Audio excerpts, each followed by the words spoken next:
just.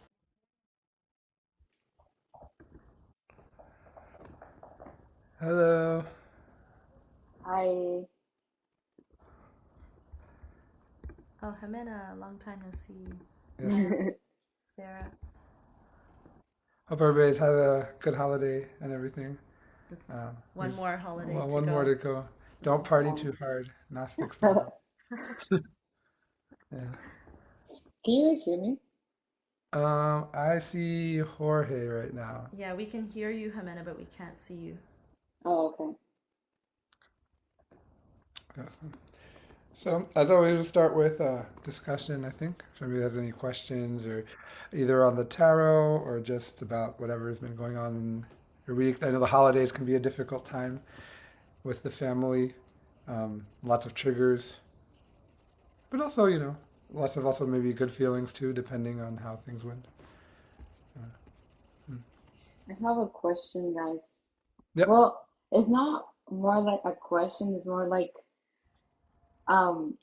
I want to hear your thoughts about it. So I was reading the Vador Todor book. Which work?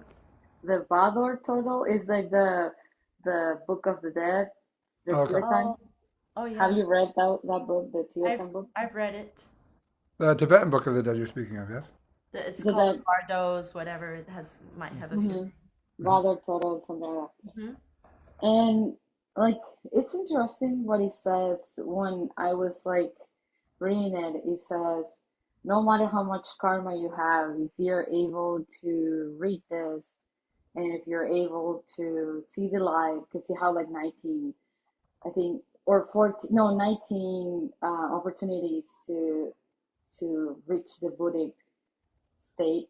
And it was like, no matter how much karma you have, you can, if you know this book, if you actually, I know it will take a lot of time for someone to actually do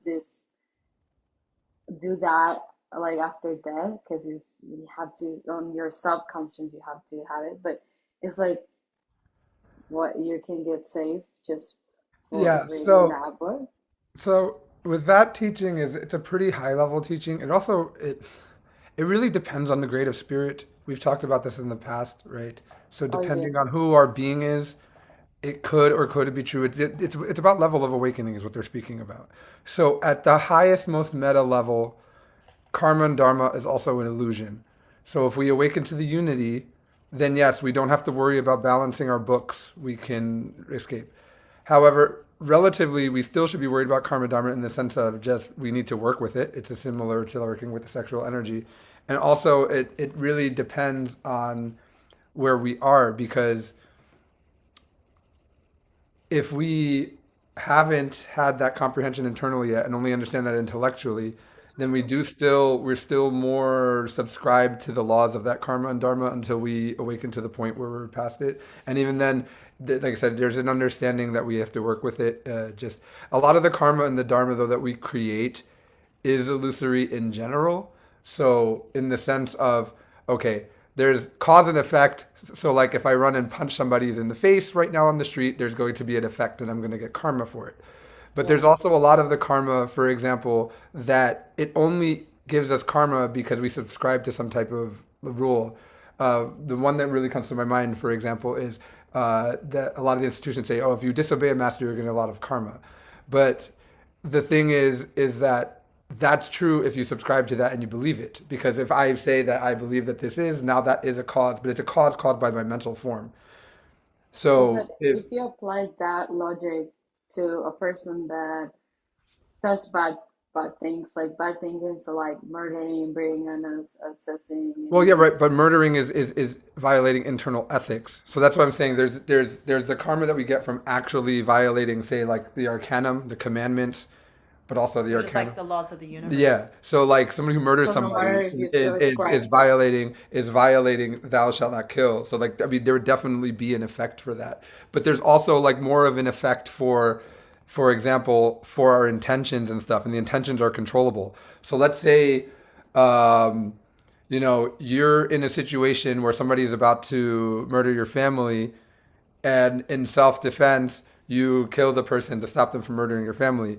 Will there still be some type of karma for the actual action? Yes. But is it the same as somebody who is going to go running around being a serial killer and intending to harm people?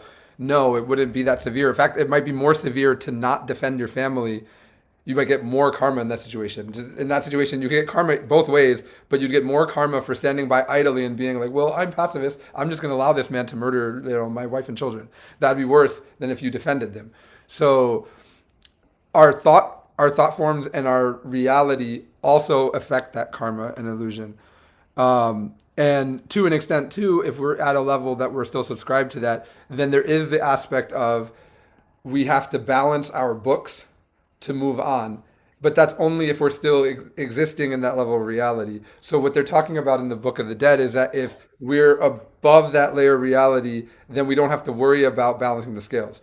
But it's So still better to relatively try to balance your scales because we don't know yeah, where we're at right now 100%. internally. Yeah.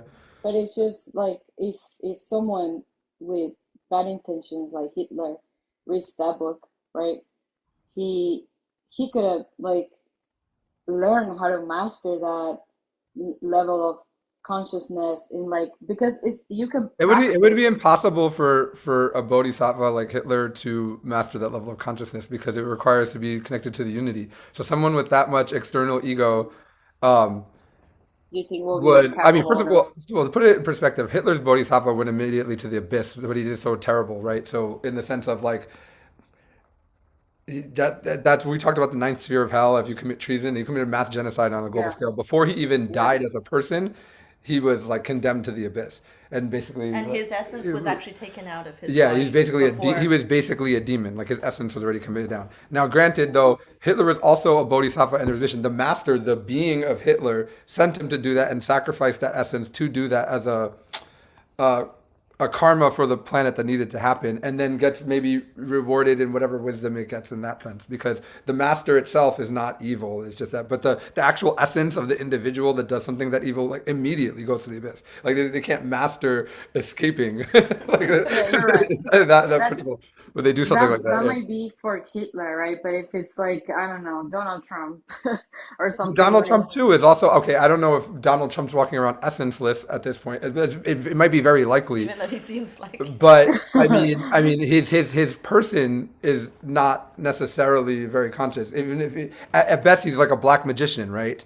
Like if he's aware of esotericism. But black magicians have strengthened their bodies through ego. So a black magician can't even access their soul. You can't access the causal plane with ego, objectively. mm, So that's why so we say there's a difference. When we were talking about the difference between like a master of the Black Lodge and mhm. a black magician's a person, and that person can only get so strong. They can't even leave the construct. The master of the Black Lodge is just like an angel or an alien or whatever you want to think of. That Right. their mission is to create black magicians because the construct needs to be balanced, but the being itself is not evil or even the being can even help someone who is walking the path in a positive. They can help you awaken, but then also their mission is to say spread a message or control a system of the planet that entraps people because it's just a mission. So there's two differences that, but anyone who's like an actual black, like the tools of karma. So like if the being is using Donald Trump to give karma to the U.S., like that person is definitely going to the abyss. Like they're the personality and the essence. So They can't actually leave the matrix. r- yeah, I understand perfectly what you said. I just have some other like ways of thinking because that book says that you after like the third day you will be able to hear what everyone says around you and you're even more um you're better of hearing everything so you can have someone reading you the book and telling you exactly when you even like after 3 days of death someone can read that to you and can tell you, hey, dear, whatever, this is going to happen and you have to do that. What if someone actually hears it and does it and is not a good person or that is impossible?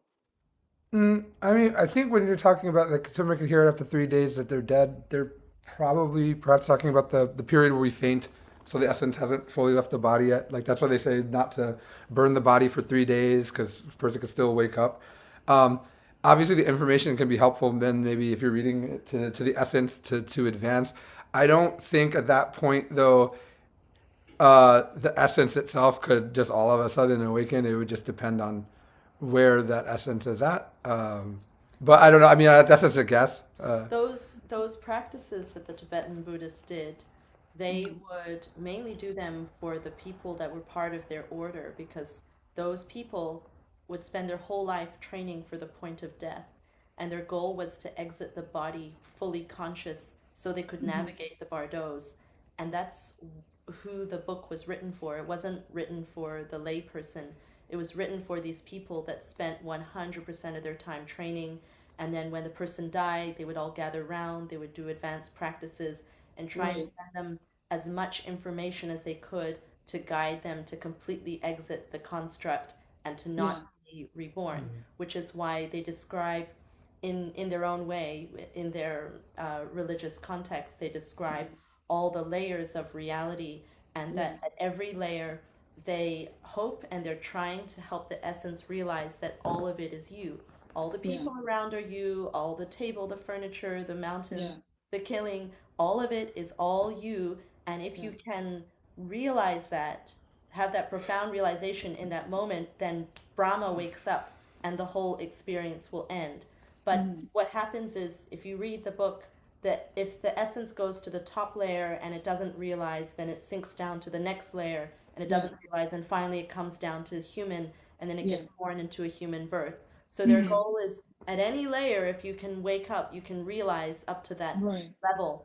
But Yeah. those are people that are training their whole lives, and then Mm-hmm. they're, that they have one goal, is to completely wake up and eradicate all form of attachment to illusion. Yeah, that's basically what I intuited on that. Which is it could be helpful if the essence is at an ability to Very understand it. advanced. Mm. But I mean, if the essence doesn't have a level of awakening, I don't know if you could just read a book to someone and then all of a sudden they awaken. Because the work to awaken is done actually in the physical vehicle. So once we've already passed, it just You depends think on it's the work not? done to that point, and it could help someone if they are awakened, if their spirit has awakened to a certain aspect. Then while the spirit is still in the body for those 3 days, it could take that instruction. But if you did it to just a random person, like Your your grandma or grandmother, something. the essence wouldn't have the ability to understand it anyway because it hasn't actually experienced that yet. Mm. So it's not like that easy as a book says, it's not like we No, can just do no, it. it's definitely wrong. It's like Ruth said. Those Tibetan orders were mystery schools in the sense of when you still had to like go through stages and then get into chambers and like you wouldn't even get this information until you reached a certain level of awakening. It was very hermetic before Master Mm. Samael released this to the public. If we were to go back down to those times, this nobody would even know this knowledge existed. You would go to a school like that, and at first, they would just have you meditate and do pranayama, and you would think that's the whole work. And And I would say maybe, right, maybe, maybe in 50 years, if you actually they notice that uh, balance yourself enough and had some level of understanding, they'd bring you into even the next thing. And many of them would have been in those schools for many lifetimes before they even reached inner circles. Like they'd be already being reborn. They would know where you are. They go find the children, and then Mm. after many many lifetimes through, you would be exposed to the deeper teachings that we now have. Like you can read on Amazon, but due to the time. It's due to the time period. These teachings aren't really meant for everyone, and in a sense, it's dangerous to give it to everyone. That's why we have so much yeah, people doing black magic. But the thing is that with the time that's left, it's kind of less like throw it out there. If you've done this in a past life and it resonates with you, great. If it doesn't, you yeah, probably won't like it or you'll use it for something bad. But it doesn't matter because that those people aren't going to make it at that point anyway. mm-hmm. It's like kind of a last gasp sort of thing from divinity to just release everything, and in everywhere too, not just in spiritual. There's so many like overt messages now if you're really listening all over society, and it's just because we're coming to the end of the root race. And, Mm. Okay, thank you guys. mhm. You're welcome. Is there any other questions or I have a reflect? question. Yes, sure. Don't mean to cut you off. What do you mean when you say we're at the end? Because I hear a lot about that, but never fully got like an understanding from me. Basically, I never understood it really. Yeah, well, when we say end, we mean the end of the root race that we're currently in, which is also a new beginning towards there'll be a transitional period to the next root race. When that's going to happen, it's not an exact time frame. It's just that we're coming up to, I think at the end of the Pluto transit when the 13th Catun goes off, and like, I think it's like 2043 or something like that. Then basically, like, we're cleared for annihilation or whatever. But it would just basically be it's just that the ego will get to a certain point where it's going to make life untenable. We can kind of just see, we don't know when, because the more people do work, it could be pushed out. Divinity has mercy and things of that nature. But just that sometime between then, I think internally they said like 2500. So, like, maybe, but like that the world will degenerate to a point. First, there'll be actually the ego itself will, we'll see wars, things of that nature, more things like that. We could even say the pandemic, maybe, for example, was like a prelude to these global karmas. The planet has too much karma, so it needs to cleanse itself because before we go into the next root race, there's a golden era where nobody can have ego. So basically, most of the population that's not going to end up doing work is to be cleansed out. There'll be a small position for those who are doing the work to do the work to get to a place that there's like a transitional period that maybe like a few hundred years. And then at some point, there'll be a root race starting from the beginning with no ego. And then eventually it will also degenerate over time. It's really, if we look at it from a perspective of astrology, our solar system is in the Pleiades, and during the age of Aquarius and the age of Leo, it comes through a point. It's kind of like the solstice for the super solar system. So we're coming into a period where we're going to be getting a lot of light from Alcyone, which is a central star. So it's subjectively it's going to manifest as, oh, we're coming into this period of light, so everything has to be destroyed, and then that's going to react as the ego reacting on this planet. But in a sense, it's just a we're going to come into a period of light, which means there would be darkness right before, because everything is always balanced. It's all just a subjective thing of that. It's something really, things end, things begin. Even the universe expands and contracts. Everything has like cycles, but it's also eternal. It's not really anything to necessarily worry about, but um, yeah, I don't. It's not like we don't know when it is or like there's no like date. It's just that with some intuition we can see that the world is starting to get more and more egoic, and eventually the collective ego will consume itself. There's lots of signs, like they said, the conflicts, the transhumanism movement. We mentioned this in the last lecture, but when we're getting closer to making our physical bodies live forever, that's not a good sign because we already are eternal. So there's no reason to even why is science coming up with that. That shows how unconscious the population is. Um, so yeah, and in a sense, we're like the egos of the planet. So the planet's going to cleanse itself. Yeah, lots of just layers and layers. Mm. So, I mean, we don't know when that's going to happen, but that's most likely going to happen. Yeah, And and if, at some point too, there will also be a like some type of cataclysm, like for an astrological thing. There's a planet that comes into the orbit around here that from another solar system that will cause like I don't know, this time around. Nibiru? Yeah, it's Nibiru, but this time around I think it'll be like volcanic eruptions or something because it's usually fire and water. I think in the age of Leo, that's why there was a flood last time at the end of Atlantis. But all of it is, yeah, like I said, because all of these things are just cyclical, so they happen. And first, there'll probably be a lot more. It'd be a lot more just damage done by people but to themselves, and then that will lead up to eventually. Then there will also be some type of like planetary wide, uh, like geological event. Um, so it was destroyed water last time. I kept having dreams about floods prior to like coming to this information.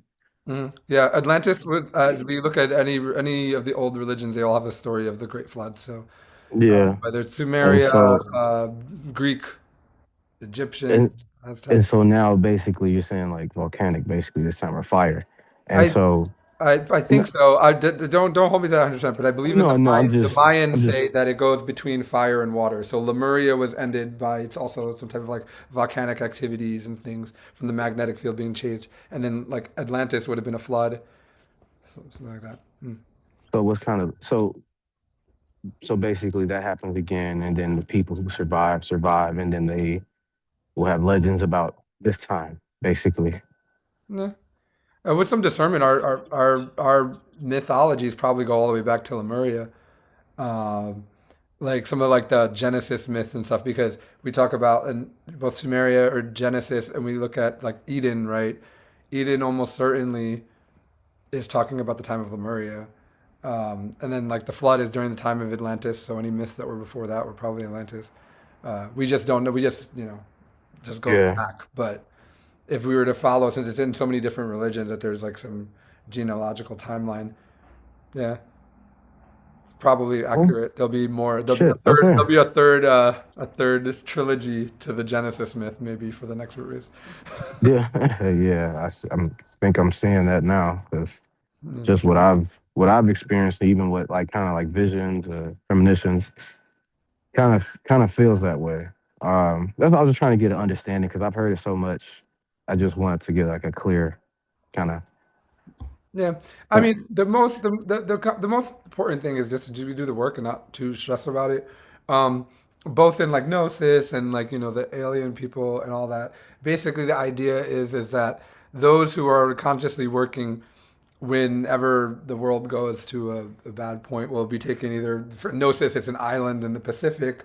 There's the alien people say you're taken to a space station while the planet destroys itself, and then they'll be allowed to work. And they all seem to evolve extraterrestrial. So apparently the ETs that are around here, because they can sense consciousness level, if it ever gets to a point where people are in actual like trouble from the environment, they'll be They've already protected. they've already approached some people and taken some No. people, but they can see your level of consciousness in the astral. You'll have light beaming out of you. So if you reach a certain point that they think that you should be saved, they'll come and pay you a visit. You know, so how would you even know? I'm sorry, but how would you even know? I don't know. I guess it has to So happen first. I don't know. well, there was one lady, we were talking about this before. She was a lady in South America, and they visited her and asked her if she wanted to be taken now, because basically they look at the purity of your heart, right? If you have those pure values, those virtues, then they visited her. I keep a Yeah, flashlight sorry. next to my head. I Yikes. wish we could do that, but I don't think they're looking for flashlights. I mean, look, the threshold is subjective. I know when Master Samael first got on in the 50s, he was like, "Oh, everybody has to create their solar causal body." Then, a few years went by and they realized how little people are actually creating solar bodies, and then the threshold in gnosis got lowered. So you just have to be on the path. What does that mean? That's very vague. I don't know if that's like you reach a certain level of awakening. It might be like a certain level of awakening, like we just have to awaken to a certain level. New Age spirituality talks about reaching the fifth dimensional consciousness, which isn't even, the solar causal body. It's just, at least being open to that there's not just the 3D world and, doing the work, which is actually a pretty low threshold, right? So I don't know. So anybody who All these hasn't done things the say, there's all these things that are being said, and this is not just in gnosis. This is in all the spirituality community. So, to a certain extent, we should be doing the work, and we need to be able to survive the shift in the The the vibration. vibration of the planet, because the planet itself will be going into, I believe it's the fourth dimension, maybe, or whatever. But the point is that we have to be able to comprehend the shift into the etheric plane. So if our psychology is still trapped in the third dimension or much much lower, the shock of it will. I mean, in New Age they say those people perish. I don't think it'll actually kill you. I think it just might like just break their mind to the point where they maybe like I don't know kill themselves psychologically because they wouldn't be able to handle the shift. Think of like someone who takes like I don't know mushrooms and like really is really attached to this reality and they have a bad trip. Well, imagine if that's just like the whole reality becomes like that without doing drugs, then how those people would react. Hmm. Um, I don't know, so but like anybody I said, that's these are not all just doing honestly, these are just like guesses, and also based on what the scriptures all say. Even if we could think about even the ancient scriptures, we look at like Revelations. All of this stuff is hinted at okay. through a code. So we'll So see. just saying like no one. The chosen ones, or whatever that means, will be. So the best thing we could do is do the work, and hopefully we'll be Hmm. the chosen ones. Yeah. And anyone who hasn't done the work, their soul just gets what recycled back here again to do it all over. Well, not exactly because, like I said, the golden age is going. The golden age that starts would be all what you call it, people that have no ego. So you have to do the work to get to that point. So Um, if they get recycled, they'll start at the bottom, if they and get then they'll. recycled, they will eventually, the abyss, you come around and you start as essence again and come back. But they would probably be sent to another situation similar to this on another planet at another time. Given I don't know how long it actually takes in clock time to go through the abyss. It's supposed to be a really long, painful process because you're still attached to time. They probably wouldn't be born into a race that's more advanced because they didn't learn their lesson here. So they'd probably, and this is just a guess, would then go to another planet. Like Master Samael said, for example, he was a woman during the last round on the moon, I believe, and he didn't do the work.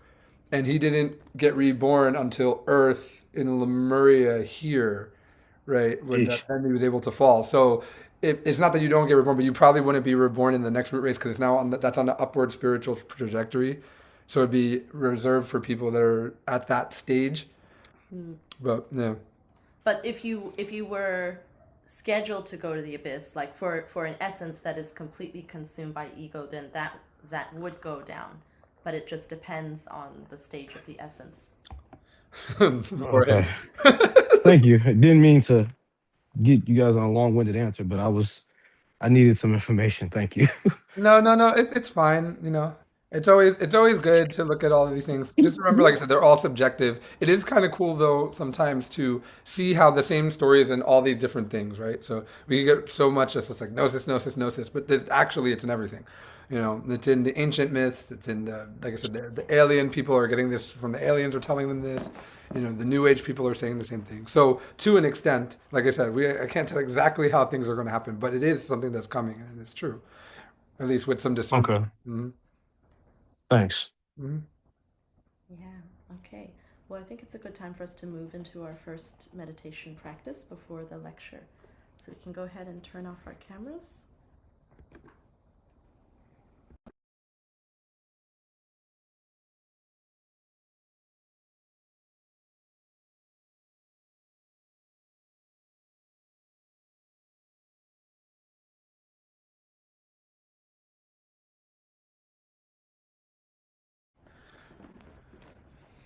Getting comfortable in our position, moving through any last adjustments.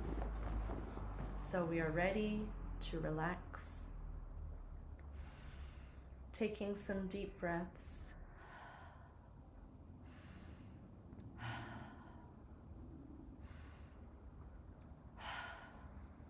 Letting go of any tension, any busyness, any thought forms, any goals, identification, all memories and thoughts of the week, all of our musings and our questions. Letting go of all mental chatter and activity. Relaxing the muscles progressively, noticing where there is tension and releasing. Perhaps this is in the shoulders or the neck or the back, the feet. Slowly letting go, releasing, sinking further into our seat until the body is upright but at rest. Allowing the breath to return to its natural rhythm. Noticing the breathing is taking place all on its own, with no effort. And we can simply be aware of the breath as it flows in and out of the nostrils. Now that we are in this connected state, we can say the mantra Aum 3 times to open the practice, whether out loud, whether internally, is up to you. Mantra Aum 3 times.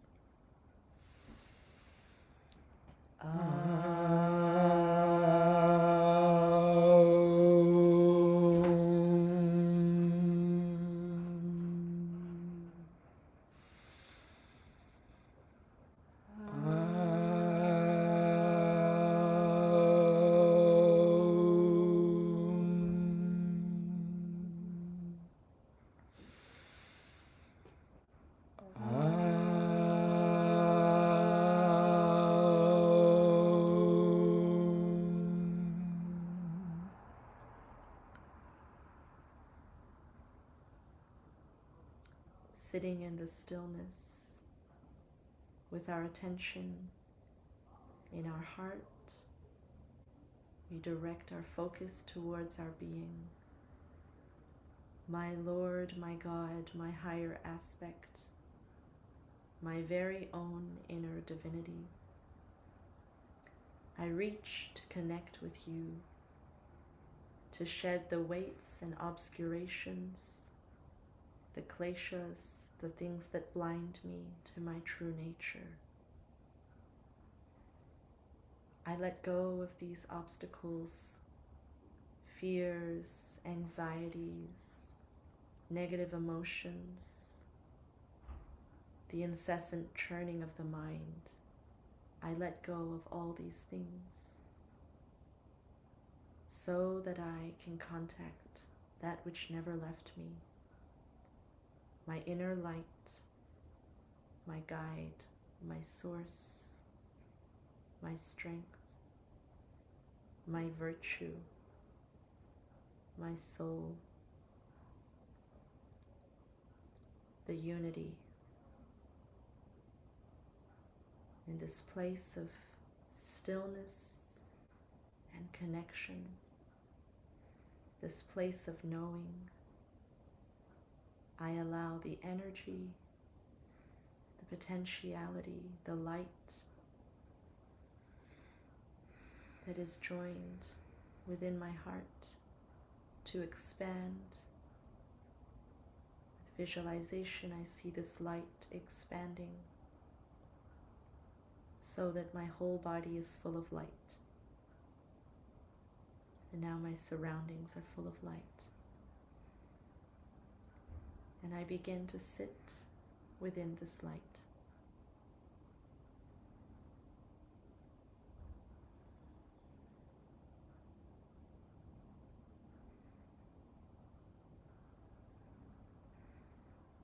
I allow this healing light, this white light of the unity of love, to intermingle with my cells, to re-entrain my vibration, to heal and restore so that I align with my original blueprint, my higher aspect. I let go of all distortions, all limitations, all doubts and limiting beliefs, all fears. These are all illusions. I let go of these old patterns. I re-entrain to my higher aspect,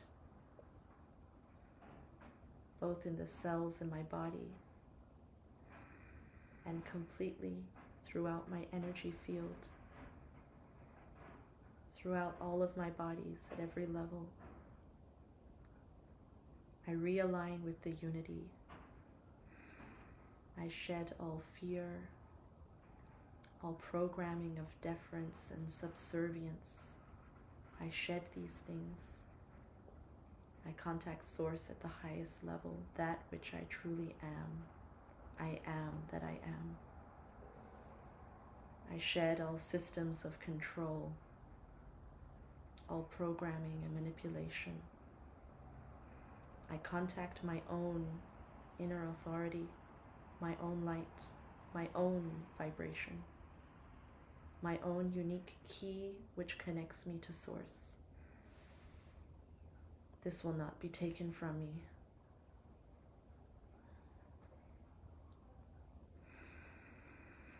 I align to Source through every level. All of my bodies and aspects are aligned to the unity.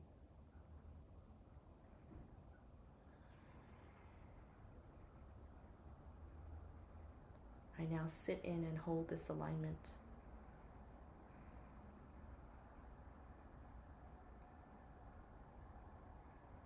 I hold this alignment.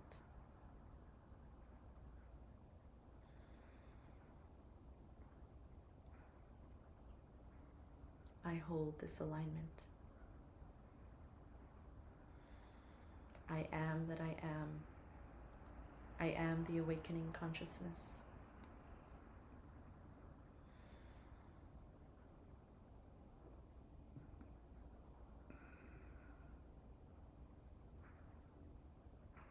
Bringing the attention to the crown chakra with my attention in this part of the field. I send blessings, I send alignment, I send divine love to the crown chakra. I acknowledge that I'm connected directly to Source at the highest level without any intermediary.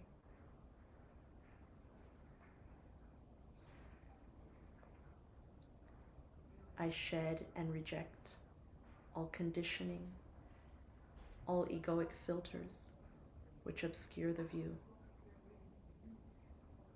I am that I am. I am the awakening consciousness.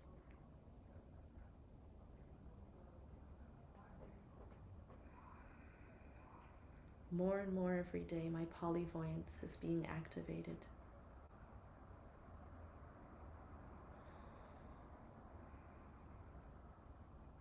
With the attention on the third eye chakra, I send to this chakra blessings. It is aligned. It is blessed. It is activated. I shed and reject all negative thoughts, all overthinking, all doubts, nuisances, the incessant churning of the monkey mind. I shed and reject all these things. I am that I am. I am the awakening consciousness. This chakra is blessed. It is restored and aligned. More and more every day, my clairvoyance is being activated.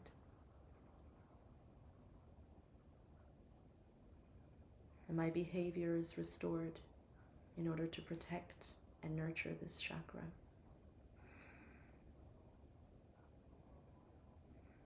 Moving the attention to the throat chakra, sending to this chakra divine love, healing and balance, restoration, so that I know when to speak and when not to speak. I consecrate this chakra to my being, that I would speak and express to give light and wisdom, that I would speak from my knowing which I never forgot. I reject egoic chatter, gossip, and vain babbling, the things that could threaten to damage this chakra. I consecrate this chakra so it remains pure. I am that I am. I am the awakening consciousness.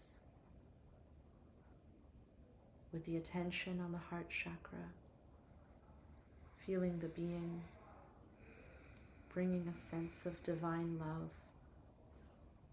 that purity, that connectiveness, that peace, that compassion. I bless and activate this chakra. This chakra is overflowing, emanating, radiating compassion, bodhicitta to all beings. I am in a place where I am full of love, care, and concern for all beings. Altruism. This love radiates out to all, for I recognize that they are also myself. I'm aligning with a place of selflessness, a place that celebrates the interconnectivity, the unity of all beings. Infinite energy and love that flows and flows and flows without any exhaustion. My intuition is activated, and it grows and grows in its potentiality. Every day my intuition is becoming stronger.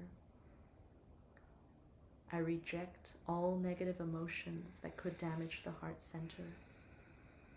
I remain pure and aligned, for I am that I am. I am the awakening consciousness. With the attention on the solar plexus, I bless and align this chakra. And I say, my will is aligned with the will of my being. My will is strengthened. My will is aligned with the will of my being. I reject all egoic desire that could threaten to damage this chakra. And I express the strong will of my higher aspect for my mission and purpose. I am that I am. I am the awakening consciousness. With the attention on the lung chakras and the pulmonary gland in between, imagining a ball of white light surrounding the whole chest area. I bless my lung chakras. My lung chakras are aligned, fully aligned. I recover my soul memory. I remember all of my dreams and astral experiences every morning. Every time I wake up, I remember. I remember clearly. I reject all spiritual ambition that could threaten to hinder this memory. All mystical pride. I reject it. I am that I am. I am the awakening consciousness. We now sit in this alignment.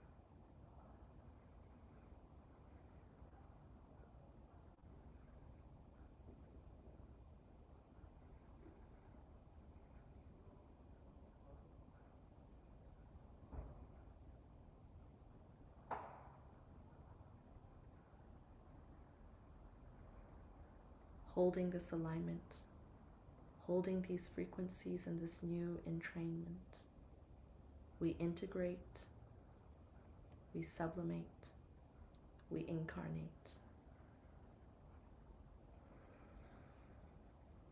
We express love, radiating this love to all beings. May all beings share in the merit of this practice.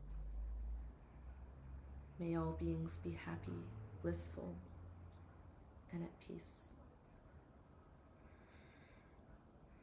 We settle these energies.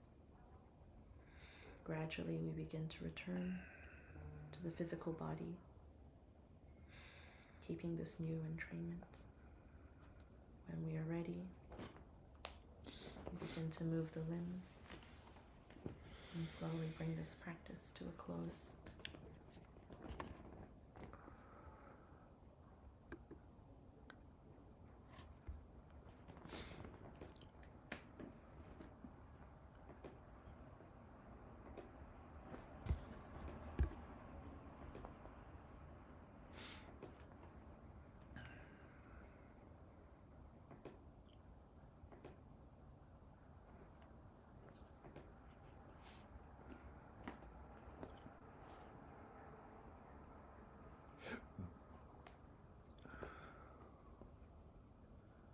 Just give me one moment to There it is. load up the PowerPoint.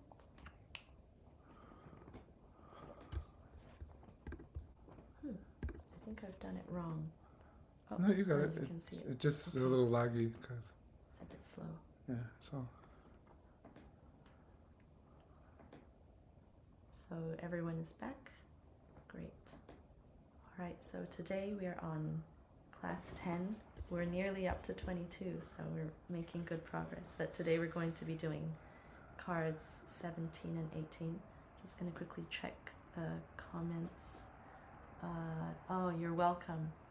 Yes, I will extract this practice so we can do it again and again. It's actually good to do every day. We just have to remember that the function of the chakras is connected to our behavior. So these things work in tandem, but it's something we can train from both sides. So we want our behavior to be more and more aligned with our true nature, and then also train the chakras. But when we fall away from that alignment, then we damage that work that's done. So it has to be done in tandem with the dissolution of the ego. But it's something very powerful that we can do every day to come back into our inner authority and alignment. Okay, so we're going to start with hope, number 17. So as we go through these cards, there's the journey of the initiate, and we've looked at many different kinds of trials that the initiate's been working with alchemy, and we've been through temptations and the potential for fragility, failures, and things like that. And at this stage, the initiate comes to a place where the work is getting really solid.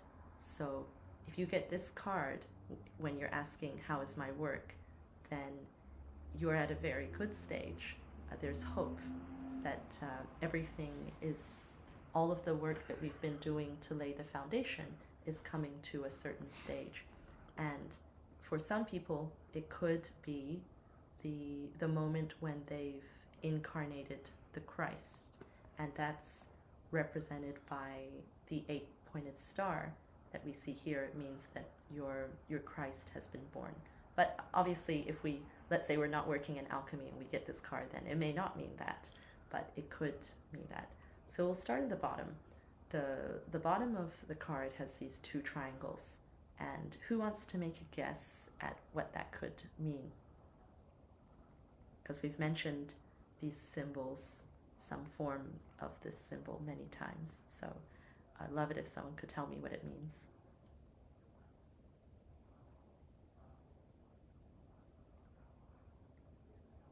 Does that have to do with like ascending and descending, or like microcosm and macrocosm maybe? Like Yeah, perfect. balance?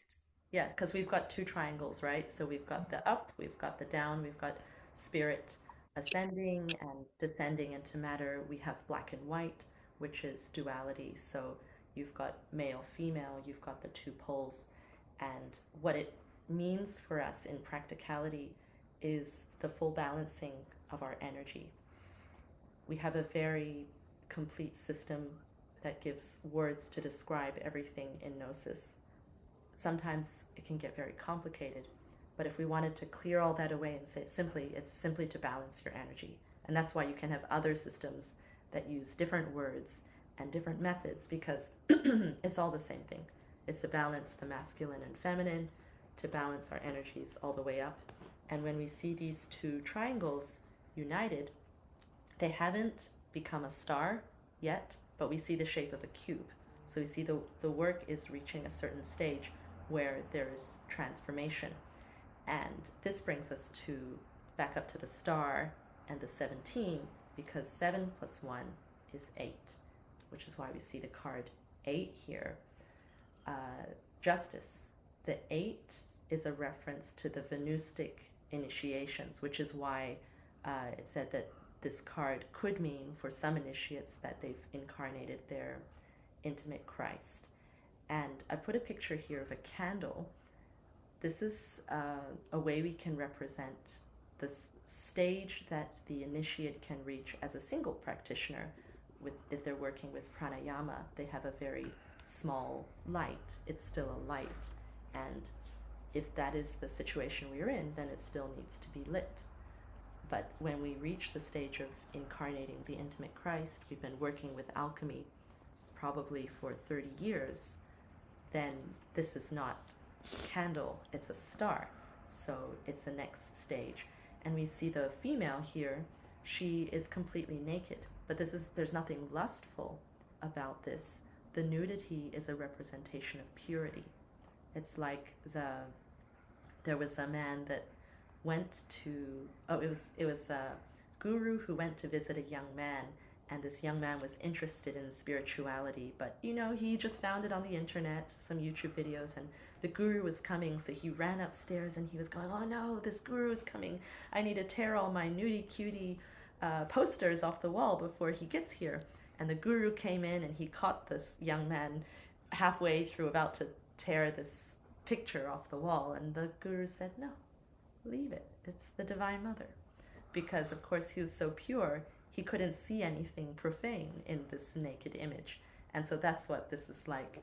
The nudity here means that there's no more desire for the flesh. And of course it's not just sexual. Every time we mention saving the energy and working with sex, it's much broader than that. It's how we use our energy on the whole. And is it pure? Is it free from desire? Because all desire creates pain. That's why we have the Buddhist image here, where we receive the advice to become completely balanced, completely neutral. And funnily, the Buddhist wheel here kind of looks like the 8-pointed star. So there's a double message inside this wheel, because the Buddhists talk about the wheel of samsara, where you will go round and round and round.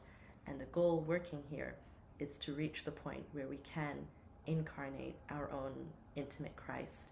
And that's how we make the star, we escape the wheel. So there's a double symbol in that. But besides that, we have the initiate in the picture. She's pouring 2 vases, which we've also seen before. So they're gold and white or silver. And again, this is the masculine and the feminine, the Ida and Pingala. And the reason she's pouring these liquids downwards is because it represents that the Christ needs to come down into us. And by the Christ coming down, when these forces come in and incarnate, it's like, let's say you were trying to save a fish, like Finding Nemo. This net goes down into the water and it digs up the fish and it saves it. The fish is saved by this net. So this thing that comes down is able to grab us, and we're able to attach to it and travel up. So in a way, that's the forces that come down into us. We incarnate them, and then our job as the essence down here incarnated is to return the forces inwards and upwards within ourselves to go on the ascension process.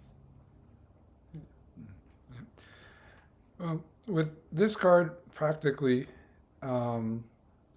we finally have a card that's not negative in a reading after the last 2, right? So if we're throwing this, usually hope is a positive, but there's a caveat behind it.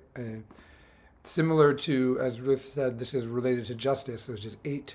And if you remember, 8 was related to, it's like a different flavor. 8 was related to struggles and that to be patient with them, as in the 8 years of Job, in the sense of the struggles will pass and they'll move forward. Hope is a different flavor of patience. A lot of the times we think of it. So instead of, we just have to deal with this and do the work, hope is sort of in the sense of we need to have patience and everything will be resolved in a positive way. So it's a little bit more of a positive aspect of 8 in that sense. But I think as Arcanum 8, it also pushes, this is a card that also leans towards having patience. So internally, when we get 17, that's usually what really sticks out to me. Also, hope in general is just like a positive trait to have moving forward in that aspect. With the astrology, this card is ruled by Saturn and the astrological sign of Libra, which are 2 of the things we have to do the work. And that's sort of the aspect, right? We have hope. As long as we do the work, there's hope for us to improve. Saturn represents the death. Libra represents balance. The Hebrew letter is Pe, which is related to the creative energy and the verb specifically. So just more working with the energy, but maybe if we want to look at it in a sense of broader than just the sexual aspect of it, right? So when we're thinking of the verb, it's the alchemy, but it's also the creative energy in itself. It's the higher aspect of the creative energy is attached to the throat chakra. So it's a more superior aspect of that creative energy. But that is what we hope to achieve, is to be able to create with the verb. That's good for this card. Okay, Yeah. so now we have a quote from Tarot and Kabbalah. The star is the son of man, the truth. No one can search for the truth. The truth cannot be known by the eye.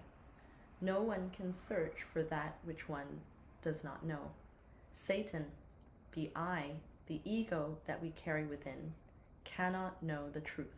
The truth cannot be studied, read, or known by the mind. The truth is absolutely distinct to all of that which can be read, studied, or known by the mind. The truth comes into us when we have decapitated and dissolved the I. So that's the star. The star is received not by the ego.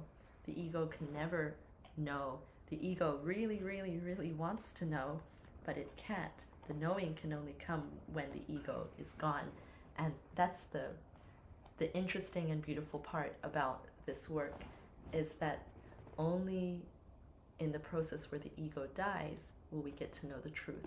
So when you come into spirituality, and of course you have to intellectually study, it's not saying we don't have to do that, but we have to learn how to go beyond the mind. And it's easy to know when we are in the mind, because the mind knows nothing. So the mind is that thing that traps us in going round and round with questions, and it can be a test that comes up in different degrees as we go along the path, especially through the probationary trials. We can reach some stages where it feels like, in one way you could say it's an attack of the mind. In another way, it's a natural process that we have to go through in order to reach our own knowing.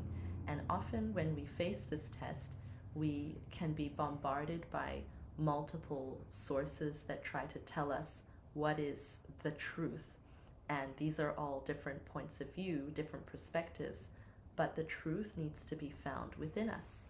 And the mind that stops us, that prevents us, it will be incessantly questioning and then falling into a kind of discouragement that says, I can't know, this is too hard, I should give up, let me leave the path. Oh, look at these other people, they're more advanced than me, I'll never be that. That's all just the ego using the mind because it's afraid, because it is not going to get to continue on the part of the journey where we come into the knowing, and it doesn't like that. So the best it can do to fight us is to tell us that we can't go there, but really it doesn't have any power. So hopefully this reflection can help us to recognize when it happens, because it will happen to all of us in different degrees, and it can happen when someone is trying to convince us of their truth that is simply not the truth that we're going to find in our heart. It can never be someone else's, and it can never be told to you, because it's a kind of inner knowing. And the mind hears this, and the mind doesn't like that either. It says, how can I not be included in this? I have to know in my mind, and these are the 10,000 questions I need answered for me to know. I need to know. And that's the thing that we'll never know and can never know. So when we recognize it and we see it chattering like some parasite inside of us, then we go, oh, okay, that's the mind. Shh, shh, shh, shh. And we set it aside, and we come back into the heart, we come back into our alignment, and then we find peace. And the knowing doesn't necessarily need to have a description for it. It just knows. It's just okay. And it will always know what to do in the moment. If we are freaking out about a situation and saying, oh, I don't know what to do, what do I do with this situation? Again, that's the mind. So how do we know when we're in our essence? The essence always knows what to do. And if you want to get back to it, you can say, what would my essence do? Okay, let me stop talking and come back to that place that knows. Because I do have all the answers. I do know. I just need to come back to it.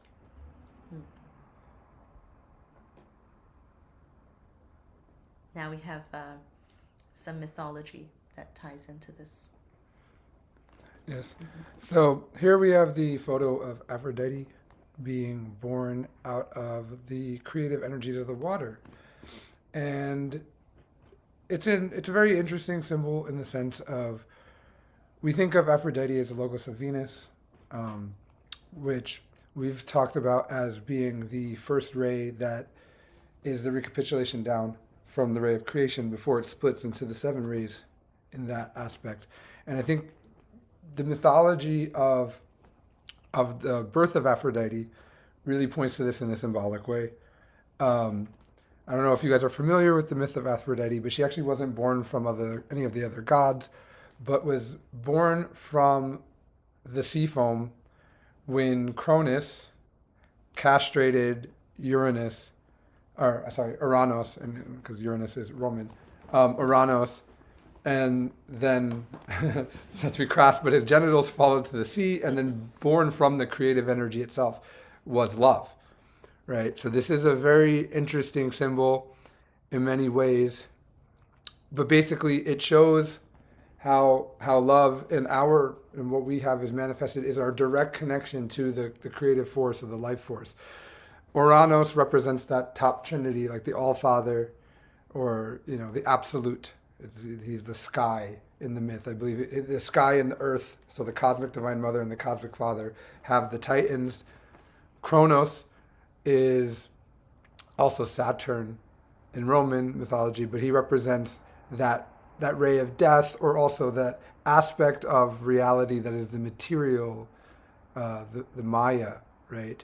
So in a sense, when Cronus castrates the Father above, it creates the matrix that we are in, right? Because now we have a reality where we're in service to these beings in between. That's the barrier, right? This is also mimicked in Genesis and all of that, and we're cut off from the absolute.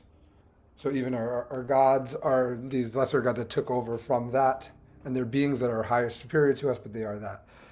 And it's interesting for the fact that it is that material aspect or that veil that keeps us from seeing the objective reality.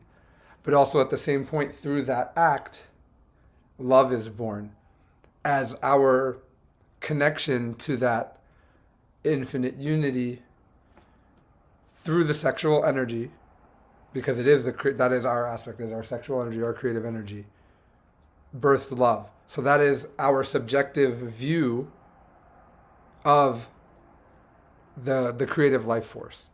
But also, in an extent too, if we look more into Aphrodite, we look more at Venus, right? She's a dual god in the sense of we have Aphrodite Urania, which is the Aphrodite in the exalted aspect. So we talk about on these cards, right? That the female master represents Aphrodite Urania. It's the female who has worked with chastity and done the work and raised her spirit and rejoined with Uranus, right? So that's chastity. That's Arcanum 6. That's the unconditional love. But Aphrodite also was worshipped as the goddess of lust, or I think it's Aphrodite Padamon or Padmonium. Not Padme, that's Star Wars. That's Star Wars. but Pandemon, and in that sense, in that aspect, is lust, passion, the goddess of prostitution. We could say she's Lilith and Nahima as well, which is exactly what that ray is, right? In a dual aspect. In other, later on as we move to other mythologies, we attribute more and more, different characters to this one aspect, maybe to differentiate them. But if going back into the more ancient times, the one aspect was still that, and it showed how it had its dual nature. Actually, if we go even further back, if you go back to Sumerian mythology, there was really only one female goddess in the Anunnaki. It was originally Johanna, but then eventually Ishtar. And if we look at, say, that female goddess, she's literally a combination of Aphrodite, Athena, and Artemis, and we can even say Demeter and all of these, right? So all those female Olympian goddesses are aspects of the Divine Mother. And if we go back into an older mythology, though, there's just one, right? So she's both the huntress, the goddess of love, a warrior, against the ego, all of that. It's all of those five aspects of the Divine Mother in one being. So these things got split up more and more. By telephone, people were worshiping different pieces of the aspects. But this specific creation myth points to that connection that we have, we talk about, of love to the life force itself, that we talk about a lot, and how it's so important to come into that feeling, because at our level of understanding, before we can actually connect to the unity, we still can connect to unconditional love here, and that's the start, which will allow us to connect to that stream and then slowly awaken to more higher aspects of reality. But if we don't have that connection, then we have that problem. And the only way we can connect to it is through that balancing of the duality, which we come from what we were saying with the Libra and the Saturn and the hope itself. We need to be balanced and in the center. So, Hmm. yeah. Yeah, so that's how we work with hope. If we want to incarnate our intimate Christ, it can seem like something very far away. But to start with, we have to come into the center of where we are and begin to contact that unity, that love. And that's the thread that can balance us and take us all the way. Exactly. First we disidentify, then we have to incarnate our being, right? And then you incarnate the intimate Christ.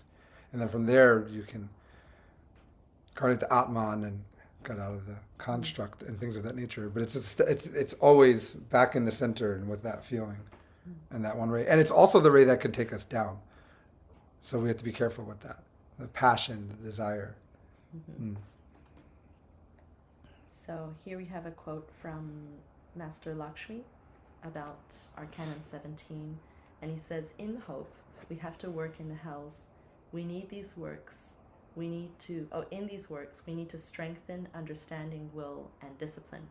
So he's saying that when we want to cultivate hope and we reach a certain stage of the path, our tests could get a little bit more challenging.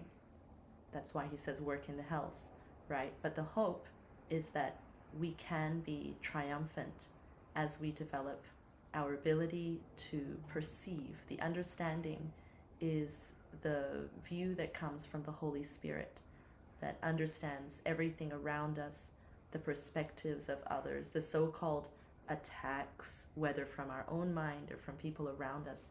When we're in the right perspective, it gives us a kind of triumph, so we won't be afraid of the things that we face. You can draw the tarot and say, oh, I got this number, this is really scary and bad.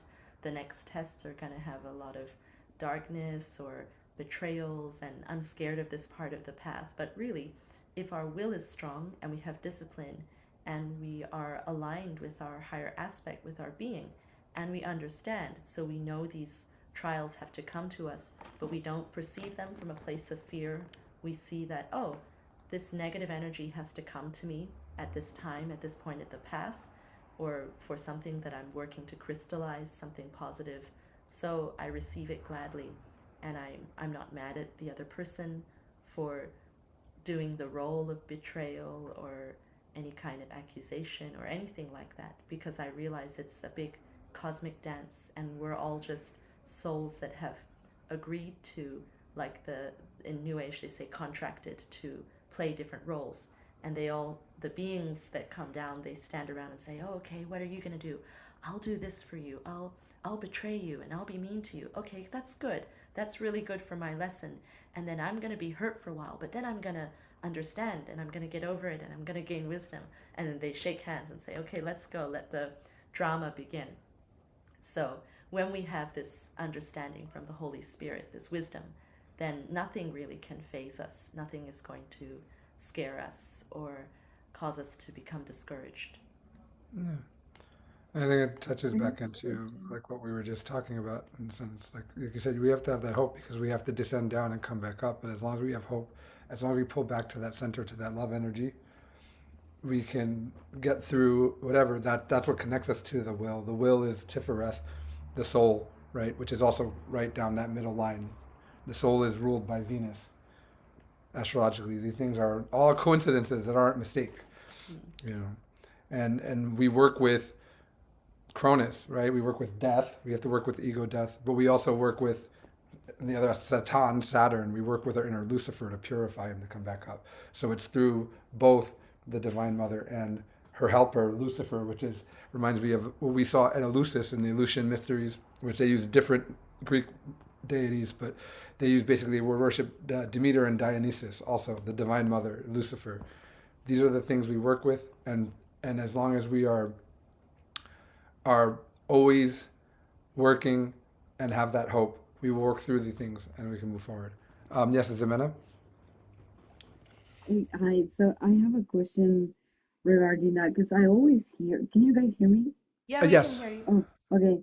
Because I always hear that about like or being already choose what to do, and so I'm doing this bad thing to my friend because I'm helping him or her, and then like then if I did that for helping someone else, how do I get karma for that? Or why do I'm gonna think, oh, I'm such a bad person because I did that, but actually my being already agree with the other one to do that, and then you know what I mean? Like it's like how does that karma play, and how is that I don't know, like how do we gonna pay for something that we're being already talked about it, and if it's everything already known and agreed, like why is it that we're paying for it? I guess I don't know if you understand what I mean.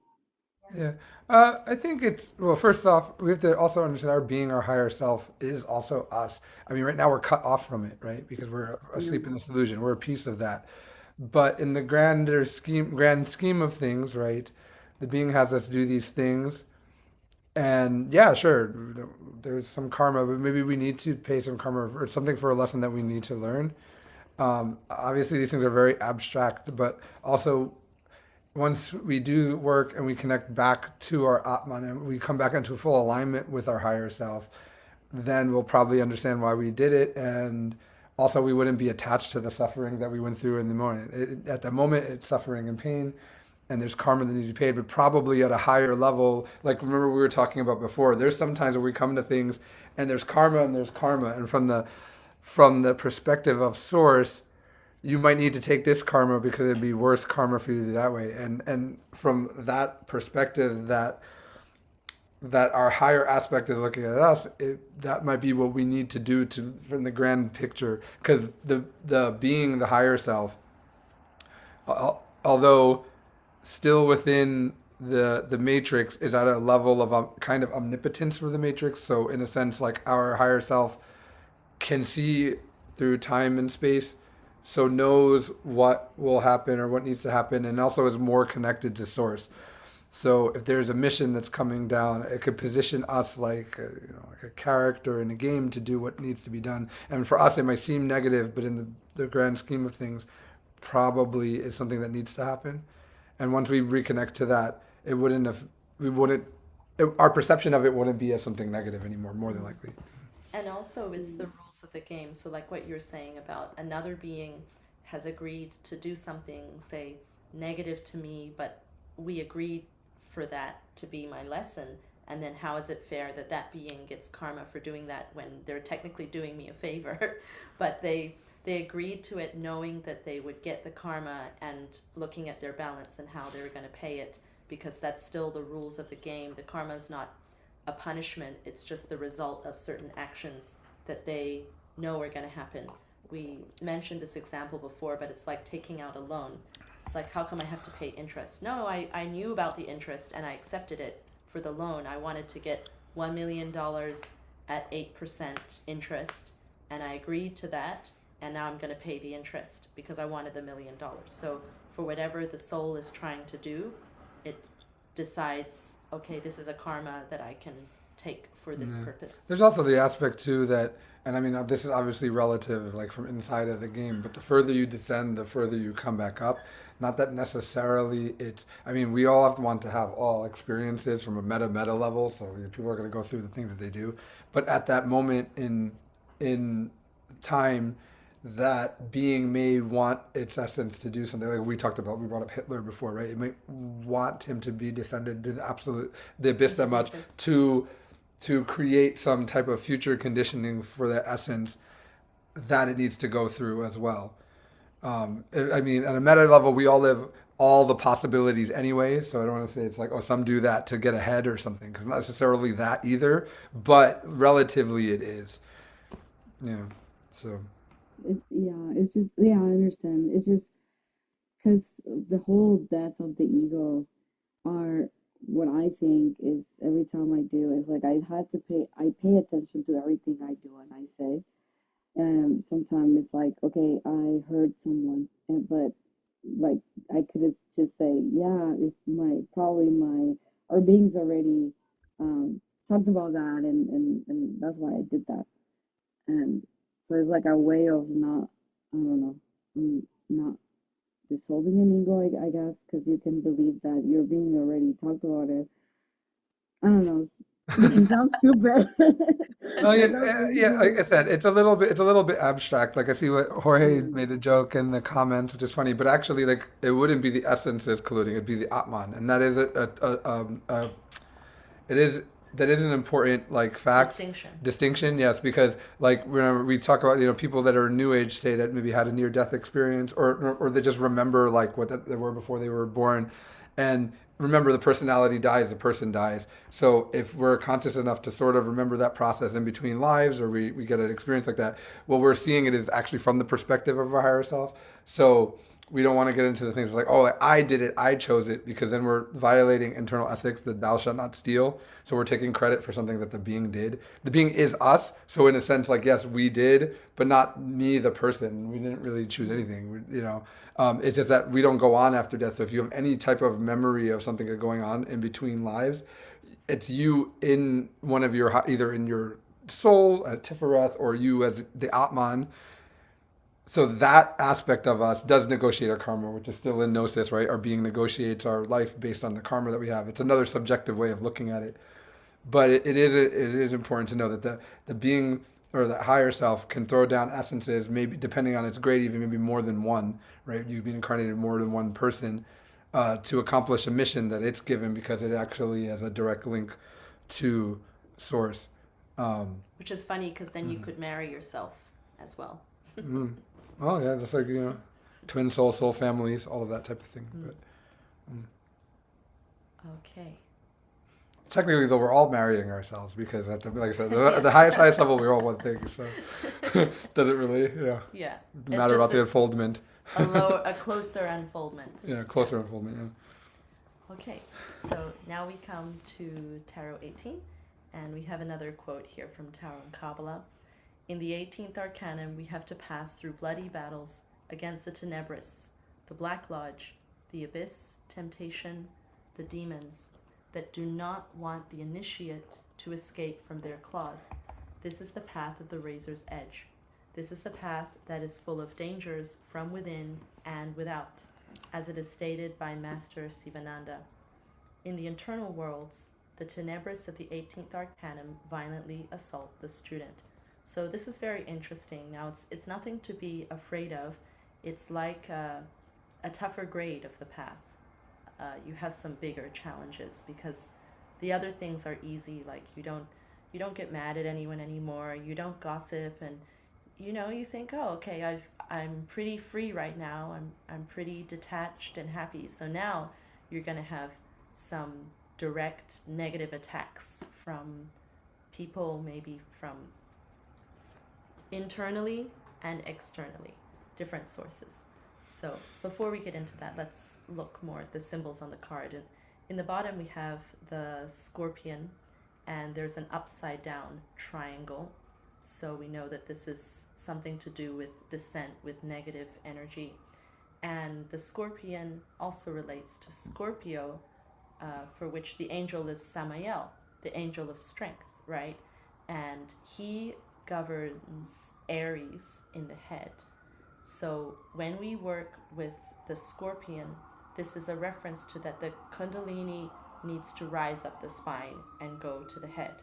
But if we fail in these tests, in these challenges, it's like the scorpion at the bottom that stings the Divine Mother, or poisoning our own energy. So these challenges can be difficult, but they need to be faced. And what kind of challenges are they? Well, Semalanver describes them here, attacks up from the Black Lodge, which really, the Black Lodge, when we say this, it can sound like mysterious, or maybe I'm going to be attacked by a secret society, who knows, but it's just a reference to the ego, actually. It means that other people's egos, they can start to sense your light, and they're going to attack you in kinds of ways, maybe from envy, from jealousy, from pride, and they will always think they're doing something right, something good. Maybe they will try and hold you to certain rules, certain things that are going to make it difficult for you in the path that your being is guiding you on. So that's what the attacks of the Black Lodge are. It's really other people's egos coming at you. So when we receive this card, Twilight, and we see the two dogs in duality, the black and the white, it means positive and negative. It means you have friends and you have enemies, which is, we can say, oh, that's something normal in life, but when you get this card, it's amplified. So generally, say an esotericist who is walking the path, an initiate, if they get this card, they'll say, okay, it's enemies. I have to watch my back, not to be afraid. Remember, we talked about if we view through the eyes of the Holy Spirit, we have perspective. We know that the other person is playing a role, but it doesn't mean that we're going to let them walk all over us. So what kinds of attacks can it be? Well, it could be, say, for example, if you are in some kind of a spiritual group, someone could come and do something political, try to hurt you, try to slander you. Or if you're in a friend group, someone could come and try and turn everyone against you. This is very common.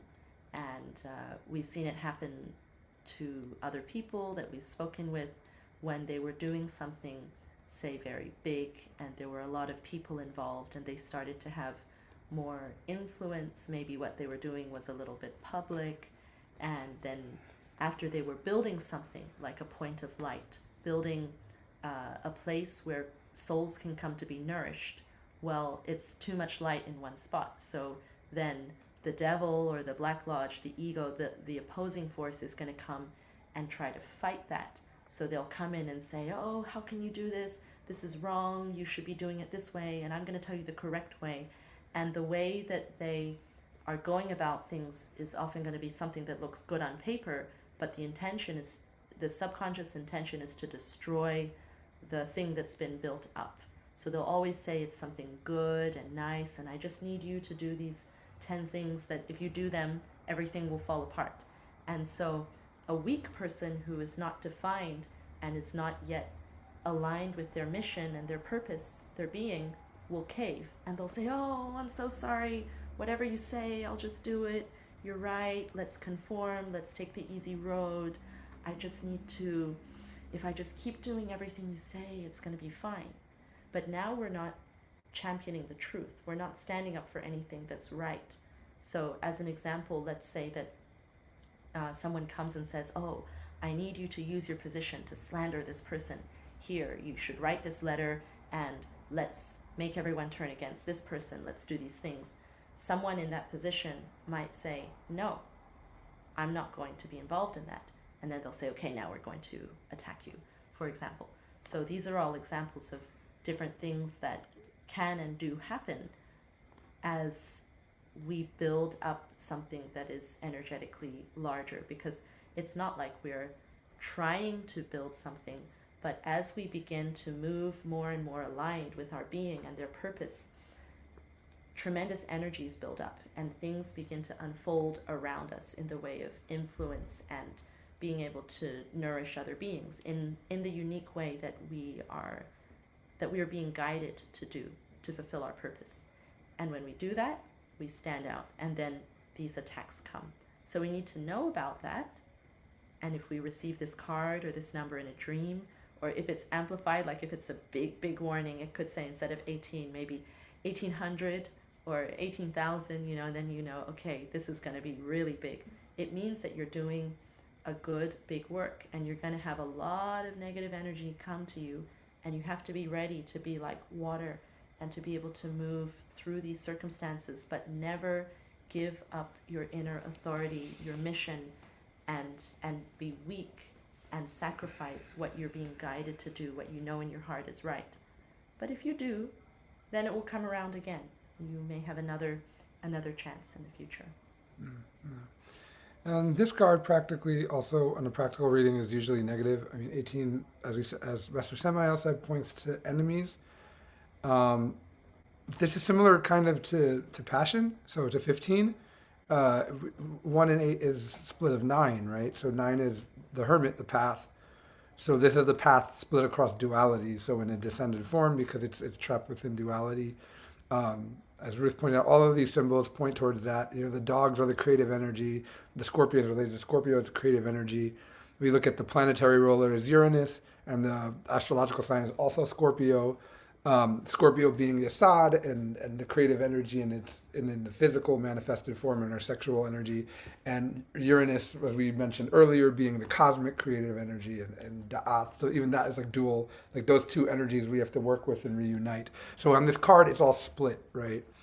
The creative energy is split, and I think I mean you said friends and enemies, but I think also a distinction on this card, since usually when we get this card, it actually is related to enemies.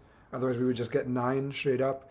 But enemies aren't necessarily always external. I mean, actually, usually easier to see external enemies. Somebody slandering me, somebody saying something bad about me. This card also tends to internally point to internal enemies. So if we're facing, let's say we get 18 in a dream, and now we have attacks, right? People are attacking us. Well, we may be like, all right, that's just like relatively, those are just people, they're giving me negative energy. But what we really have to look out for when we have something like that is actually our own reaction to it. So do we stay balanced? Do we, or do we engage with those enemies? Because then what really becomes our enemy is us being triggered and involving ourselves in ego. So the egoic attack comes, we identify with ego, we match it. Now we create a destructive force rather than a creative force. The external enemies don't have to be a negative thing. They give us the force to create and to improve and increase the light we have within if we work with it with the creative energy that's pointed to on this card. So the biggest danger on this card is the internal enemies. It's what's within us, because every time when somebody attacks us, we're being tested on something. So what do we observe in ourselves that wants us to identify with it rather than, moving away from that aspect of it. And also, just one other thing I was to say on the meta aspect of the Black Lodge and the White Lodge in that sense is, I would say it's even more meta than it is the ego, right? The ego is how the Black Lodge manifests what its mission is to get done, but actually more it's just the positive force and the negative force itself and how we view that subjectively, right? The ego is the action of the negative force. But anything that's a negative force in the grand scheme of things, and the beings that manage that negative force is the Black Lodge. And there's a small distinction. I don't know if it's important, but it's that in itself. So like when the pendulum's swinging this way, and the pendulum's swinging that way, it's all of that and the beings, I guess, responsible for that in the superior planes. Mm. Yes, and when we go, well, the thing is when we first start out on the path, we can. Actually, at any time, we can ask for help from the masters, from the White Lodge. And when we reach a certain stage in the path where we are transcending duality, then both the Black and White Lodge will come against us because we need to be perfectly balanced in the middle, and those are two different poles. So we have to be prepared for those energies or those people from both sides coming against us, because now we're going past them. We're not choosing the white or the black. We're transcending duality. Yeah, and then also though in an aspect though, at the same time they're also helping us, because when we're talking about someone that has a being of that level, the being is by their, I guess, the rules or the regulations or the rules of the game, that being has to help us. But also the bodhisattva will not comprehend what's going on. So they'll attack you through their own ego. So then you get this thing, which is not necessarily a negative thing because you probably need the negative energy to continue the awakening process. But it's this interesting thing where the master, we always say this, the master is the being, not the person, will actually assist you if you realize that they are here to assist you and you don't engage with the person who is sending you negative energy that you need. So nothing is what it seems at first. We can't always take things at face value when we're dealing with things. What's going on internally is different than what's going on externally, basically. Mm. Yes, so here we have a quote from Master Lakshmi on 18. He says, "In the dawn, the initiate must face the work of synthesis without leaning to either extreme, because in thesis and antithesis there is a danger to our work." So that's the extreme black or white. That is to say, we cannot lean to either thesis or antithesis, but to synthesis. So that's transcending duality, being in the middle of all situations, being neutral, having our energy balanced. And he says, which is what leads us to the real, the positive. So when he says positive here, he doesn't mean an isolated pole. He means transcending duality, being above attachment to good and bad. I think that's the last. Oh no, we have one more. Okay, one more slide. This is a quote from Chicago Gnosis, also about Arcanum 18. So he says, "In meditation and the path of the sacred arcana, we face battles against negative forces. Initiates confront their mind and the Black Lodge, forming twilight within." So that's the enemies inside and outside, who are also our friends because they're helping us. Arcanum 18 is the battle between the soul and ego, within and without. There are two lodges, white and black, angels and devils. The outcome is angel or demon. The white path eliminates ego, lust, pride, anger, vanity, laziness, gluttony, and all defects opposing the current dragging humanity into suffering. So the current humanity is on a trajectory that's going down. And if you see the image here, the initiate with his shield and his light, his cross of light that's emanating out of his heart, he really stands out in the scene.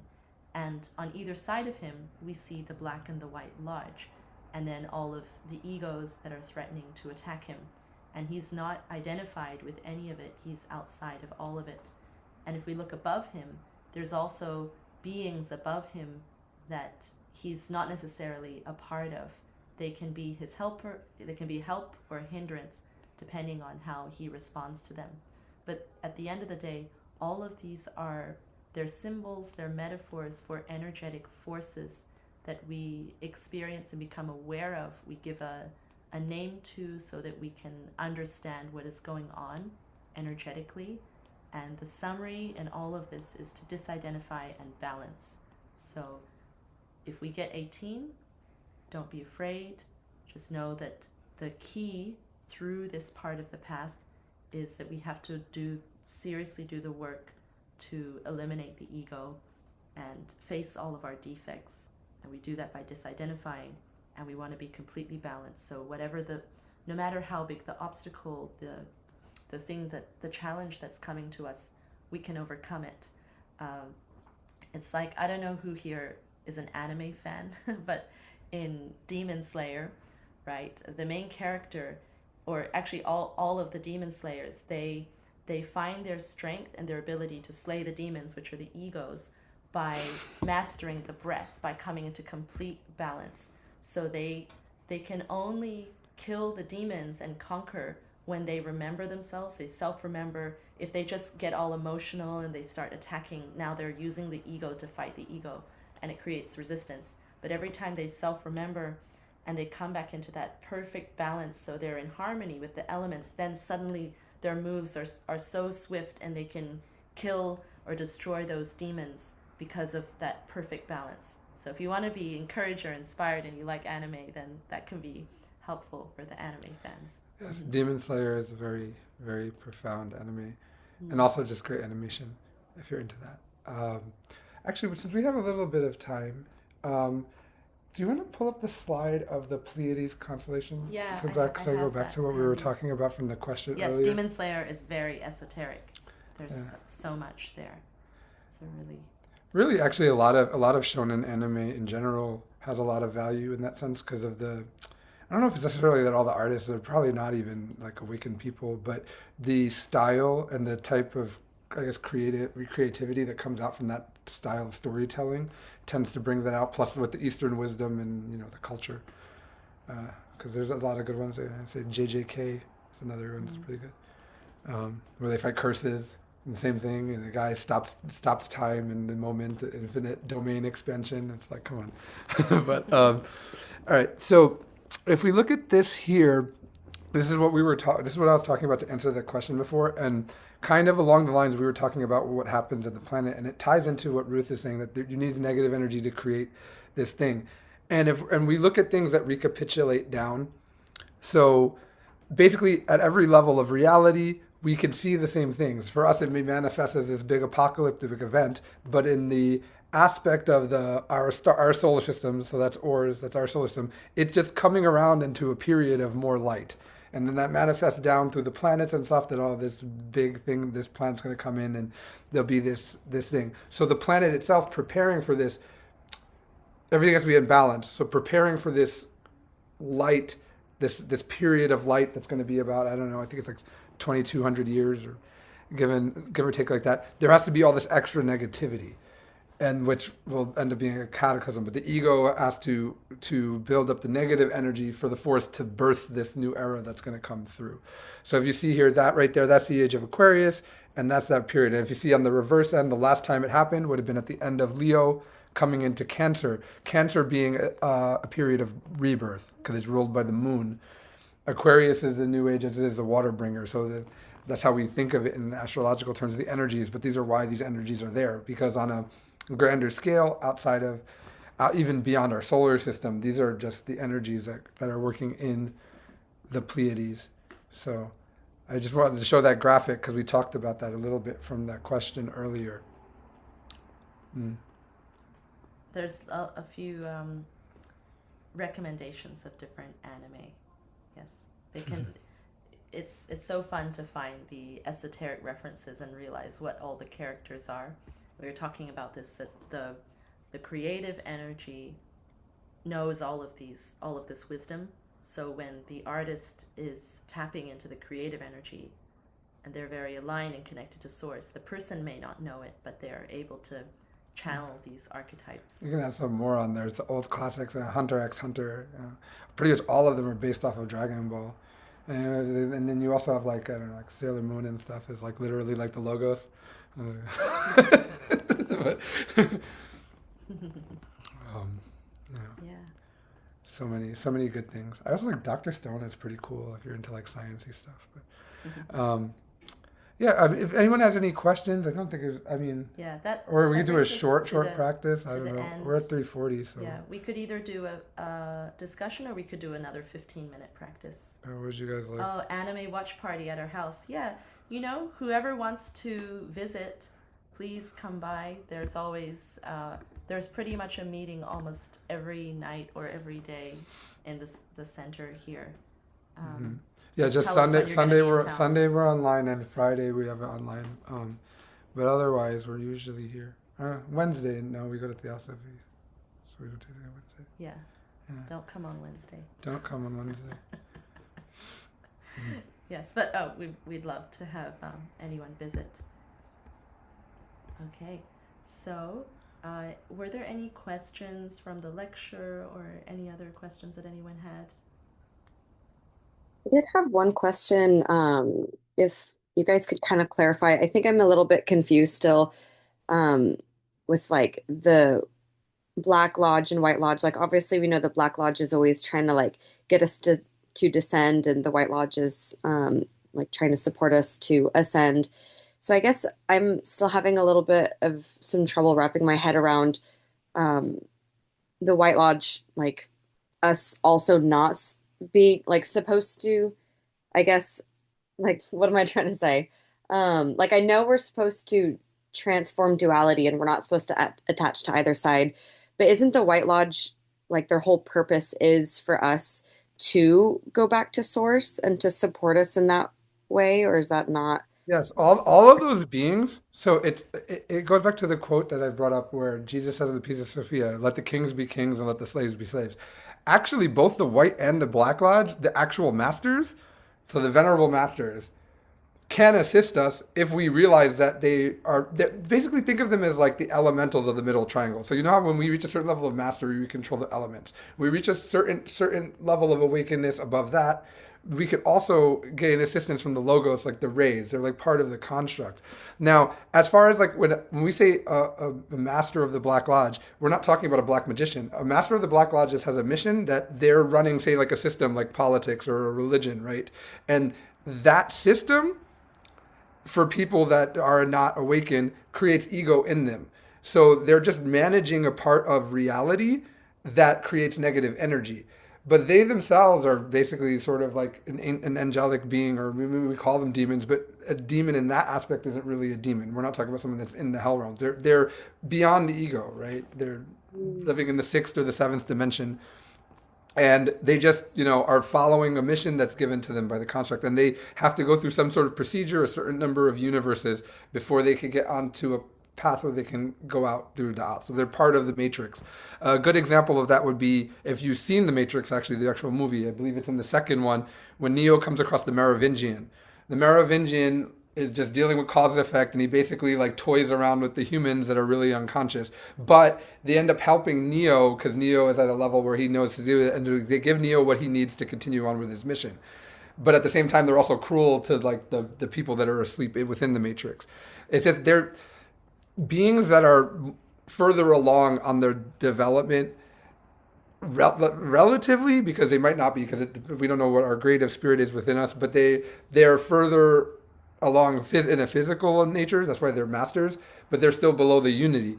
So then it becomes, it's not really that they're holding us down, it's that our level of understanding of what they are holds ourselves down, or they assist us. So if we see them as superior to us and we pledge ourselves to them, then we become subservient to them and fall into that pyramid of order that they have, the esoteric pyramid. But if we comprehend that we are of the unity and that we're not subservient to them, then eventually, well, first of all, they will help us anyway, to an extent. But it's not necessarily the person, because remember, the master is actually the being. We always try to reference that, even in an actual master it's talking about, right? The master is, let's say, Samael, right? That's the master, and Samael and Veor, and then his person Victor, who could have very little ego, is still moving around doing a mission that's being sent to him by the being. And the person, because they haven't, because you have to experience unity to have that, to actually comprehend it, might not fully understand objective reality objectively because never experienced it. So they will be giving, if their mission is to give you the message of the teachings, they will be giving you what you need to know, even if they don't even understand it completely themselves at the same level. Understand. Yeah. But they're obligated actually to help you. They only hold us down because we basically pledge ourselves in subservience to them and send them energy. But it's a level of understanding. So if we follow it like a religion, because the point is that, let's say all schools, a white school, it's supposed to help us get started, and then we need to find our own way. If we follow the right-hand path too long, and then it becomes attached to it, then it becomes a left-handed path. There's a saying about that in like theosophy, like you follow long enough is good, but if you don't eventually end up going up, then eventually it turns left. Obviously, the left-handed path is just left-handed right from the beginning, but the thing is, either way, if you get too misaligned, then it just becomes more unconsciousness. But it's not like they're doing it as in the subjective way that, say, like the alien people say this, and they say that they're like, or the ancient mythologies like a Sumeria, where they're like, they created this to make us subservient to them. I mean, subjectively, yeah, sure, maybe like that's like their angel ego or whatever. But the thing is, it's just because we allow that. You know what I mean? As long as we see, because they're as much of illusion as us, and our higher, even our higher self is one of them, right? We unfold down through that. So as long as we think of our higher self as something separate to us, and a being that's more powerful than us, then in our reality, yeah, sure, they're holding us down and they're subservient, but they're not like doing anything insidious. They're just being, because they aren't unconscious. They maybe haven't connected to the unity yet, but they are completely 100% conscious. Like our higher self has omnipotence. So they're just doing what they're supposed to do because they have to follow some type of procedure until they get to a point where they can go to the unity. And the main thing to remember is that they do help us, but they can only help us to a certain level, because any being that's helping you can only assist you to pull you up to their level, and they're in the middle triangle on the tree of life, so they're not passed through Da'at, so they can't help you get there.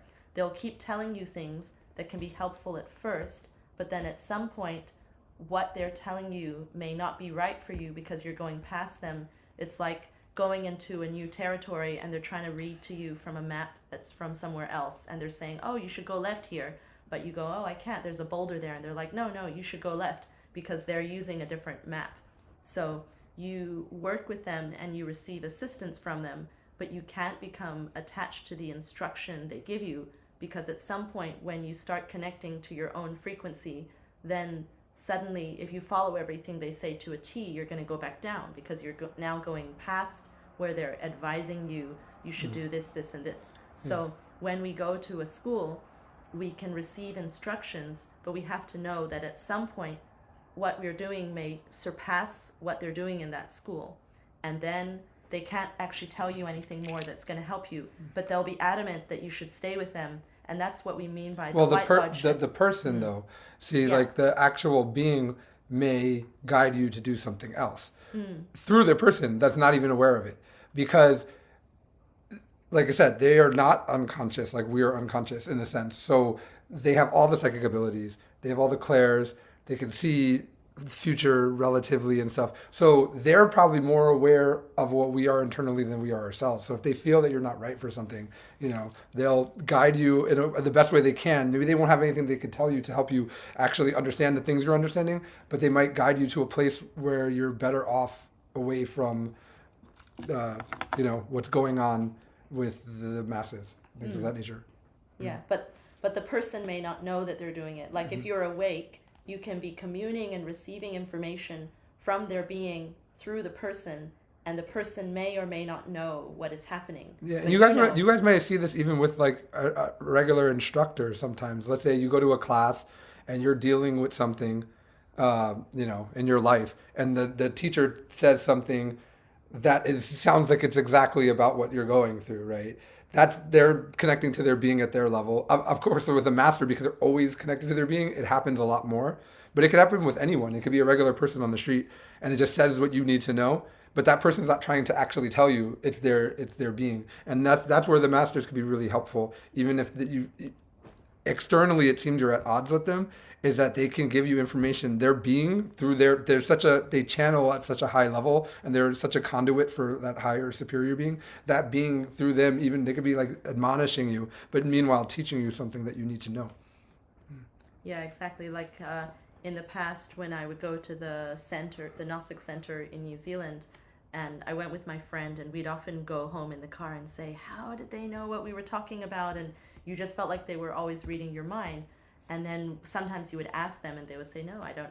I don't." The person didn't know about it, but the being knew. So the being would give you the message that you needed, and this happens all the time. So in that way, when we say, oh, the White Lodge or the Black Lodge will fight against you, it's something relative. It's not like they're coming to knocking on your door, but maybe they will create some resistances for you, but it's still helping you, because you need those resistances, you need those tests, those challenges. Yeah, it's completely relative, because like I said, the them helping you or holding you down is completely based on your own psychology. So really it's yourself holding yourself down, or yourself allowing them to help them. Allowing them to help Help you, Yeah. Yeah. Yes. Was that confusing still, or is it? That helped. Thank you. Okay, great. Well, I think it's a good stopping point for us now. Oh, I see there's a comment. So there's a comment from Jorge that says, without resistance, there can be no real growth. And then Jimenez said, one time I heard someone said when I was Catholic, that is, you understand the sermon of the priest because it's speaking to you. Yes, so consciousness is always speaking to itself. This energy communicates with itself through the many mirrors around it. It's not just a religious, spiritual thing. It's a scientific thing, that this is what this energy does. And the more attuned you are to source, this energy, then the more you can hear yourself talking to yourself through everything. The more you can hear the messages, the things you need to hear, the things that your heart is trying to tell you. Well, especially something like a sermon too, because let's say he's reading from scripture, it might not even be as being like certain scripture already has, like when it was written, it was being written through someone's being. or even depending on how good their connection to the source itself will have the source, the being, and the writer's interpretation. So it speaks at different levels. So anyone can read a passage out of the Bible, whether they have a good connection or not, or something. And if that specific passage speaks to you, you'll feel that as well. Mm. And of course, it helps more if they have a connection as well to the source through themselves. Hmm. That's why we need to learn to listen, and we wake up to this ability to listen to varying degrees. So it's a good thing to take note of. Like maybe we might be telling someone, oh, I feel conflicted about this thing. And if we start to hear ourselves telling them, we start to hear, oh, this feeling that I'm feeling that's drawing me in this way, but I'm resisting it and I want to go this way, is because I'm caught between the ego and my being. My being is telling me this thing that I need to know. My ego doesn't like it. So when we are conflicted or we're discussing something to do with how we're feeling, how we are caught in a situation, if we can step back and view it more meta, then we start to be able to listen and hear our being source communicating with us. Okay, everyone. We will let you go now and hope you have a great rest of the weekend, great week ahead. Blessings, love, and light to you all. We'll see you next week. Take care. Bye, everyone. You're welcome.